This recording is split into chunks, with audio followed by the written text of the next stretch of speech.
Welcome to Jimbo's Garage. Good afternoon everyone and welcome back to Jimbo's Garage. Today's video we're going to be making a custom front entry gate.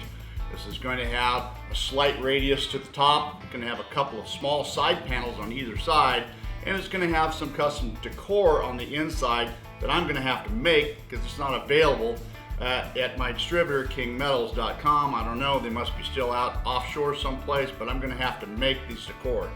I've got a drawing here from the designer, built by Newkirk. I do a lot of work for him. And I'm going to bring you in, I'm going to show you what this looks like, and then we'll get started in today's video. Okay. All right, so basically, here's the design right here. You can see that it's got a slight radius to the top right here.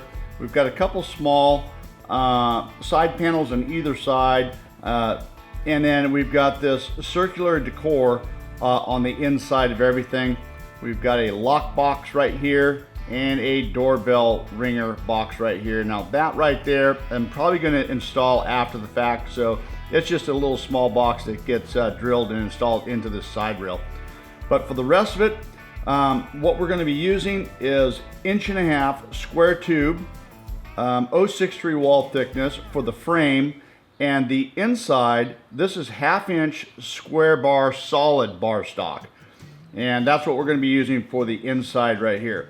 You can see that the designers provided all these dimensions right here, and this makes it really convenient for doing projects like this. It takes the guesswork out of it. All these have been pre-calculated, and as long as I build it to these dimensions right here, it's going to fit right inside the area it's supposed to go to. All right, so with all that said, let's get started on today's project.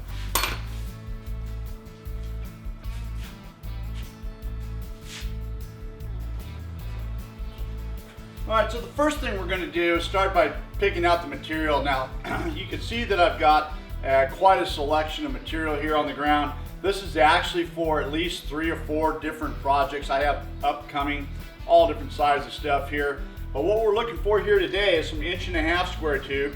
And I have that right back here. I got also some 2 inch square tube. I got some 1.25 inch, some 1 inch. I got some rail cap for some handrail right here. And then of course this is gonna be our 1/2 inch square solid bar stock that we're gonna be using a little bit later for this project. But right now, all we need is some 1.5 inch square tube. I'll be glad to get rid of this pile. One of these days, I'm gonna get rid of this pile and there's not gonna be anything here, but I've had a pile of material here for at least a year. I just don't have any room to put all this stuff, and I just keep stockpiling it right here, but I'm looking forward to the day it's all gonna be gone. All right. Let's grab some of this stuff and get started.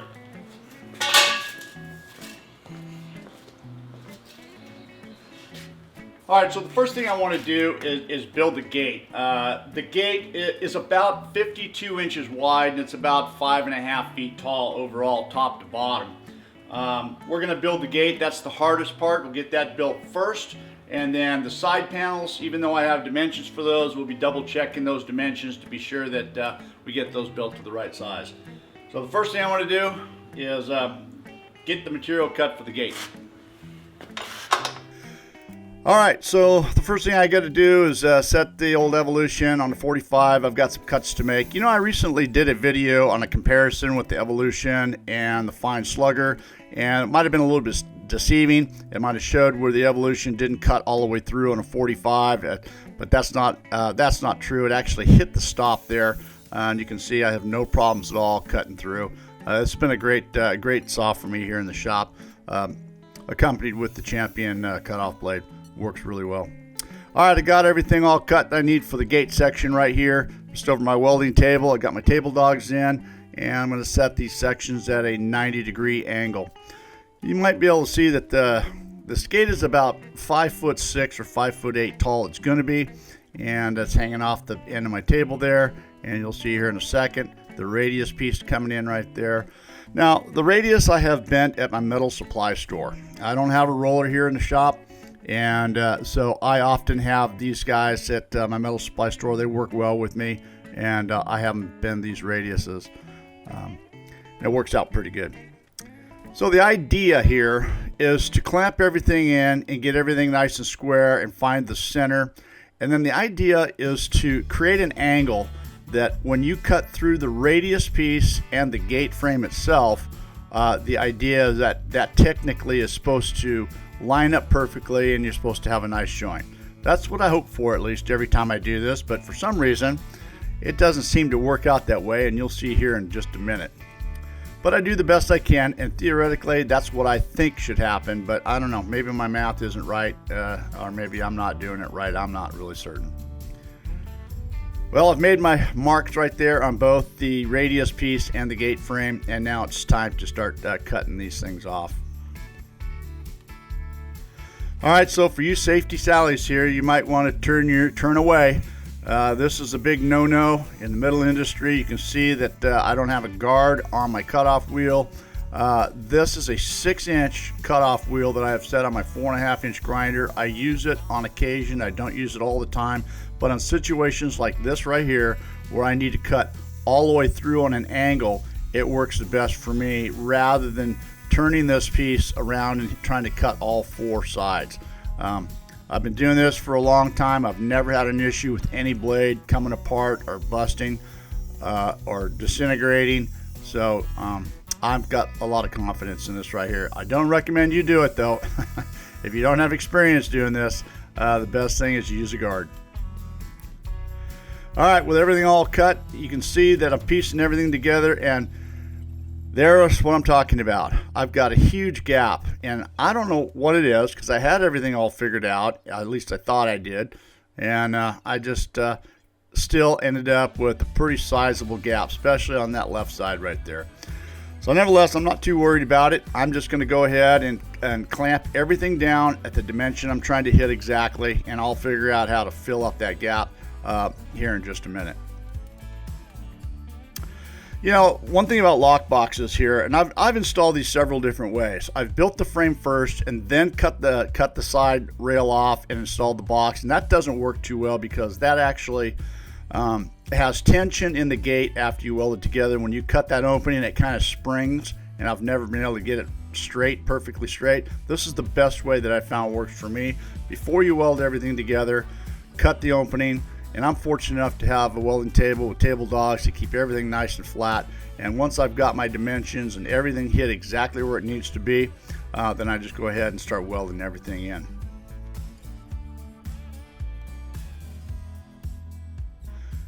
All right, so here's a little pro tip. When you've got a big gap like this, you can see the different filler rods there. This is 1/8 filler rod, and then I've also got some 3/16 round bar stock and some 1/4-inch round bar stock, and I'm going to be switching around from all of those depending on the size of the gap. And you can see that I just kind of stitch those in a little bit, and you know, it's kind of an ugly weld, but it doesn't matter. It's all going to get ground down and cleaned up. And you can just see this is the 1/8-inch filler rod that kind of just fills that gap a little bit. Now this one right here is a big gap. Now that's a 1/4 inch, and I just fill that whole thing in right there, and we'll get that fixed up. All right, with a little bit of Mercer ceramic flap disc right here, start grinding and cleaning the welds up. That's the way I like to do things. I like everything looking nice and smooth and finished. But when we get to the bigger gap areas, sometimes it takes 2 or 3 times to go through there and fill in the areas with the weld. Here's a good example. Now that's an ugly weld. We know it is because I had to fill a bunch of big gaps, and I knew it was going to be that way. But I'm going to fix that all up here right now. I start with trying to grind everything in to start shaping things up where it needs to be. But sometimes you got to go back several times with the welder and kind of fill in some lower areas, or you know, whatever needs filled in to bring it back flush. You can see here there was a low area right there, and I'm gonna take this down, and then actually had to hit it again. I think there's a couple more times before I had to get it just right. That was a little hole I created, so it gets kind of thin. So this is when you're grinding things down, and sometimes it burns through. You just got to fill that stuff in. It's starting to take shape though. You can see it's cleaning up pretty good, and after all that, it did work out. And then here's another example of the same thing. And I use 60 grit flap disc for the most part. That seems to work the best for me. You can just see, you get on the back side, I've got a little bit of a divot there. I want to fill that. And then I'm just going to clean that up there and just hit this, and that's smoothed up really nice, and that intersection there turned out pretty good. Okay, so with the gate frame made now, it's time to work on the decor on the inside of this. Now, before I started this project, I noticed that if you remember from the picture, there was some long oval type of decor that goes in between all this. And I looked through my brochure or my catalog from kingmetals.com, and I did find something similar, something close. This is what they had to offer right here. This is, I think, typically for like a handrail or stair rail or something like that. Now the problem with this is it's much too short right here, and then these are just different lengths and they're not the right size. So I thought, I'm going to get a couple of these, modify them, and see if they're going to work for what I'm doing. And if they do, then I'll go ahead and just order the rest, and this is what we'll use, and I'll just modify these. Well, I got this is what they looked like originally. This is one, and then I did modify it, and here's what it looks like modified. Now we're getting closer to what it's actually going to be going on inside here. Now these things are supposed to go in here, and of course the tails are long, they're not the right length, but this is about the right length. So I decided this works pretty good. So with that said, I'll just go ahead and just order these, and I'll modify them and make them work. Well, when I called down to King Metal, none of them were available in any of the 4 facilities: Atlanta, Baltimore, Dallas, or here in LA. They had none. I must have got the last 2 that they had in the United States, and they had no idea when these were going to come in. So I had to go to game plan number 2. So I went over to my metal supply store, and I asked them if they could bend some circles like this and kind of replicate this a little bit. They said no, they didn't have the capability for that. So now I'm a little bit stuck, not certain what I'm going to do, and then it dawned on me. I'm in the concrete business, and I've got a rebar bender that I have that just might make the bends. When we bend hooks and cages and rings and stuff, for rebar out in the field, we make these tight bends. So I'm thinking maybe I can make it work with that. So let me bring that in, show you what that looks like, and then we're going to give this thing a try.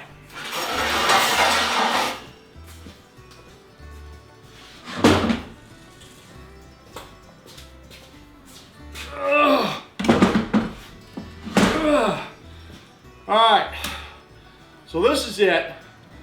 So technically what I'm hoping I can do is we'll cut this 1/2-inch solid square rod, or bar, whatever you want to call it, and maybe 5-foot lengths. We'll stick it in here. I'll see if I can make a bend, and we'll get 2 of them together, cut it at the right length that we need, weld those together, and then we'll just make the right length for these tails on either end. So let's give it a try and see if we can make that happen. All right, so this is where I'm grabbing the 1/2-inch square solid bar stock. I'm just going to grab a few right here, get it over to the cutoff saw, and they come in 20-foot lengths, and I have them at the metal supply store. Cut them in half for me so it's easy to get on the truck, and then we're going to cut them in half again here in the shop.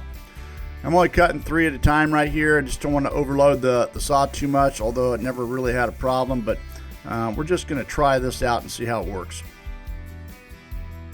All right, we got 6 pieces here. Give it a try. I've got them cut in half.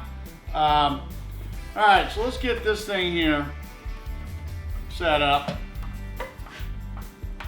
All right, so this thing here has got 45, 90, 135, and 180 degrees. But we're looking for a 180 degree bend right here, so I'm just going to set this to 180 degrees. They have rollers in here that are interchangeable. I've got this one changed to where it looks like it's a 1/2 inch, and this looks like about a 4-inch radius, if you will. So I'm thinking this is going to work. I've got a stop set here. I'm going to turn this around because the switch is on this side, so I'm going to turn it around. like this so I can see what's going on here. I just plug this thing in. Let me mark these things in half. We'll see if we can make a bend.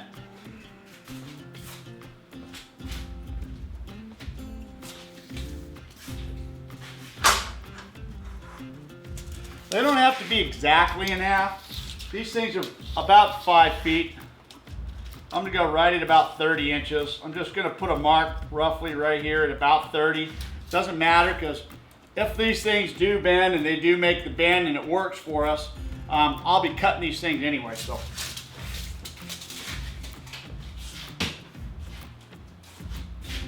All right, let's stick one in here.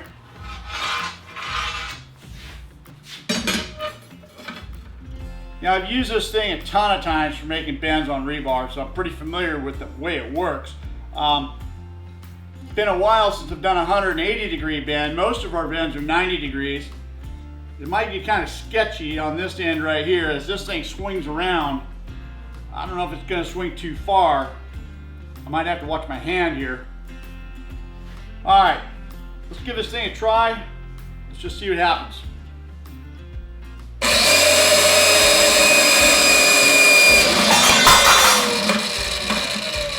Well, would you look at that? That is almost perfect right there. Came up a little bit short, not a big deal. Probably be able to fix that. That's actually pretty close right there. But you can see how sketchy that got. And it came around, and I don't know how close it was. I mean, I'd like to be able to hang on to it right here so it doesn't jump out of the machine. Maybe it stops before it goes all the way. Let's try one more.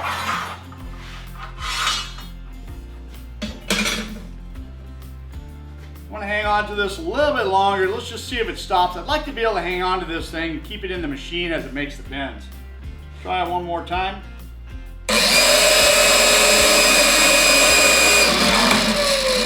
Yeah, like that, huh? It is almost perfect.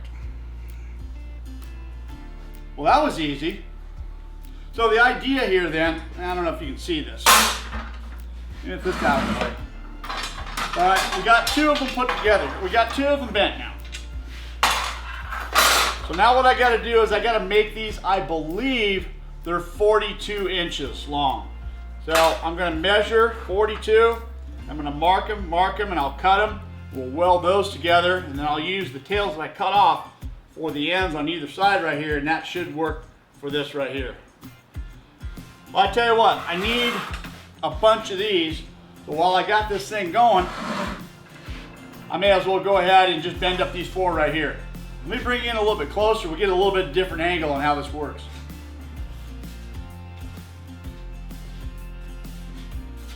I'm gonna put some gloves on just in case. Might get a little gnarly.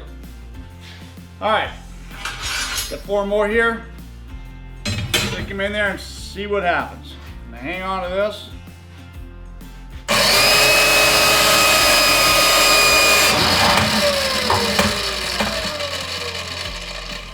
Look at that. Perfect.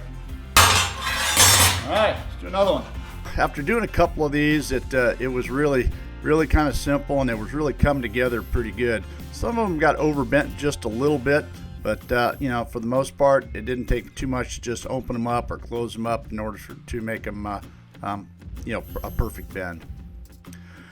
For those of you who are wondering, this is a Benner Newman bending machine. I got this several years ago. This thing works really good for rebar, and obviously works good for something like this. All right, I got all the pieces bent right here, and now it's time to start, you know, measuring and cutting. And I think I said it was 42 inches, but I believe it's 48 inches is the opening that we need. Now I'm just trying to be sure that this is going to work the way I want it to work before I cut everything. So I want to put one together right here. You can see I'm having a little bit of trouble in the saw right here. I didn't want to cut through both of them. I had to watch that, so I figured out it's better to stick it in the back half. I got a little bit more room, and keeps me from cutting all the way through both bars. All right, so I got everything all cut, or at least this one, and you can see that I've created a jig right here. and I've got everything fastened down with the fixture clamps right here and the table dogs, and it's kind of a jig, so when I get to going on these things, I can just keep putting them in there, clamping them down, and just complete the process.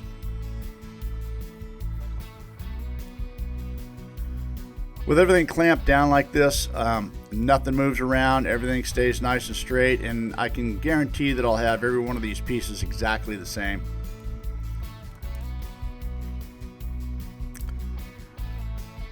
This is a test piece. I just want to be sure everything is going to work out before I go ahead and do all the rest.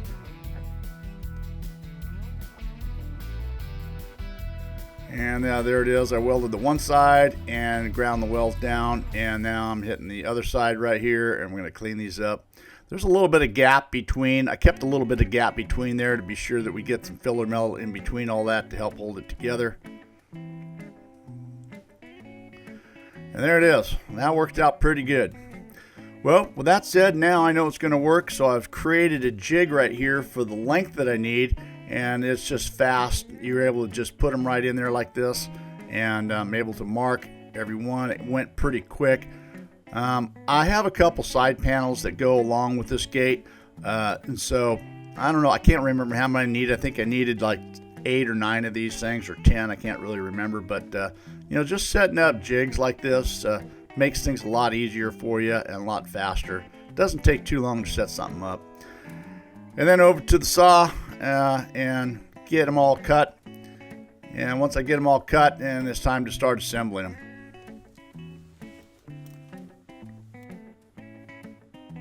You can see that there's a lot of cuts that have to happen, and I've got all these pieces and you know, all kinds of different ways of getting them in there to be sure that I don't cut through the other side.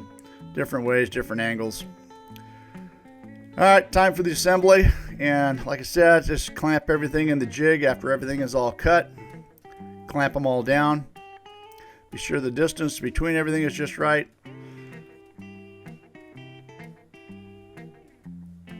I know it's a lot of clamps, but you know, you got to do this in order to keep everything straight and be sure that all these pieces end up being the same.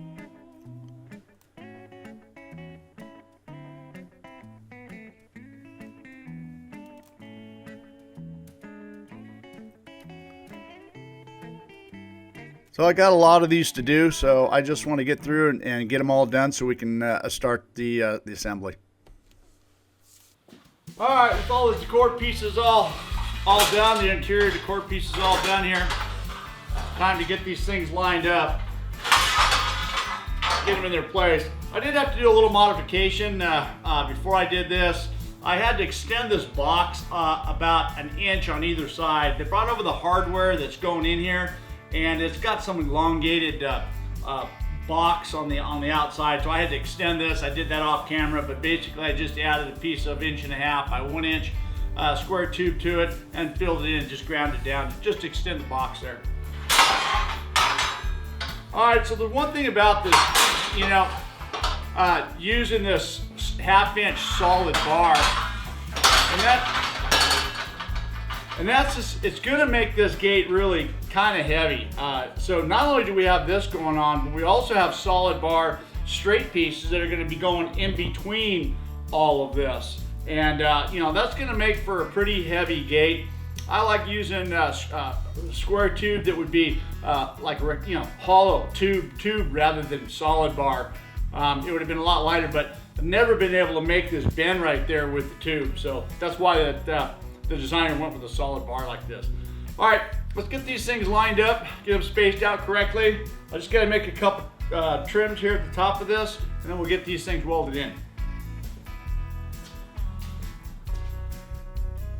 All right, well, with everything all lined up, it's just time to cut these tails off at the right length, and you can see that I numbered them, you know, 1 through 5 or 1 through 6, however many I had right there. It looks like 5. And then I'm just gonna cut this off. You know, a lot of people ask me what type of angle grinders I use. You know, for the most part, I've got these Walter Technology grinders, and I'm telling you what, these things are super high quality.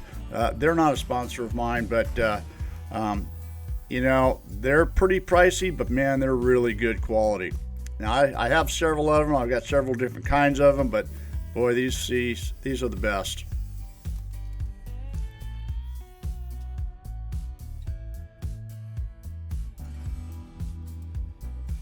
All right, so you can see what I'm doing right here, and so I'm just cutting the pieces off right here, and I cut the other side off as well, and they just drop right in.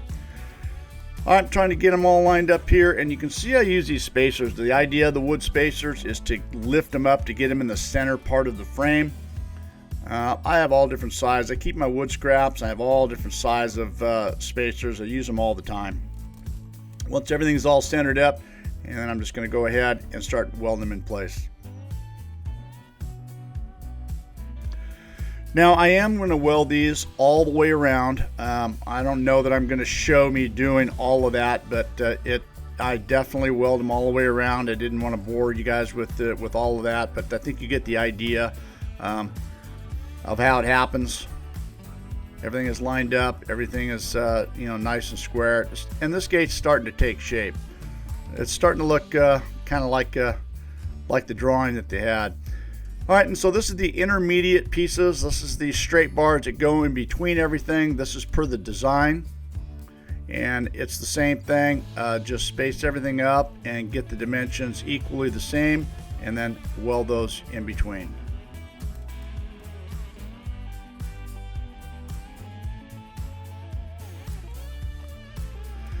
You know, I built a lot of gates here in the shop, and all of them are different. Nothing's the same. Everything is different, and that's what I enjoy about what I do here. You know, I never seems like I never build the same thing twice. Sometimes they're close, but they're never the same thing. And this one right here is a unique design. This builder, built by Newkirk, comes up with some really good designs on lots of different things, and it's really enjoyable working with them. All right, well, that gate's all in, and it really looks close to the picture. I do have a couple of side panels to build right here. I'll show you the one. And basically, it's the same thing. Everything is cut. Everything is fastened down on the welding table, nice and square.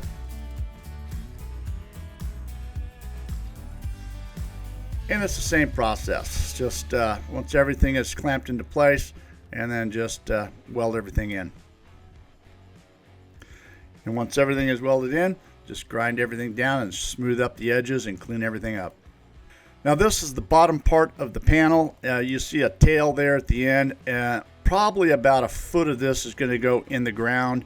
The bottom part of the rail right there is about 2 inches off the ground, and the rest is going to be in some concrete. And then it's also going to be attached to the wall with some tabs. And there'll be another panel just like this one on the other side.